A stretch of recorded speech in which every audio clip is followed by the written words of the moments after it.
রোগীরা আমরা ইনকিউবেট করে দিচ্ছি। হ্যাঁ, ইনকিউবেট করা হয়েছে, এখন এটা আইসিইউ সাপোর্ট আছে। আপনি এখানে যান, এখানে সিট না পান আপনাদের বাইরে নিতে হবে। এখানে সিট পাওয়ার সম্ভাবনা খুবই কম। তারপর আমাদের যেটা ফর্মালিটি আমরা পাঠাবো, আপনি এখানে সিট না পাইলে ওখান থেকে নিয়ে আসবেন। আপনি চাইলে উঠি দিয়ে দেখতে পারেন, আমরা অলরেডি ইনকিউবেট করা হয়েছে। ঠিক আছে, আপনি যা দেখেন।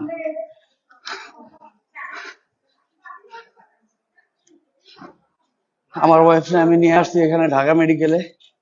এরা এই জায়গাতে অপারেশন করার পর অপারেশন থিয়েটার ফালা রাখছে বুয়ারা, এখান থেকে তারা ধরে নাই, তারা আমার ওয়াইফের ধরে নাই, বলছে টাকা না দিলে সরাই পরে আধা ঘন্টা ফালা রাখছে। আমার কাছে 1 টাকাও ছিল না, আমি টাকা মানুষের থেকে নিয়ে তারপরে আমি বুয়ারা টাকা দিছি, তারপর সে আমার ওয়াইফে বের করতে দিছে।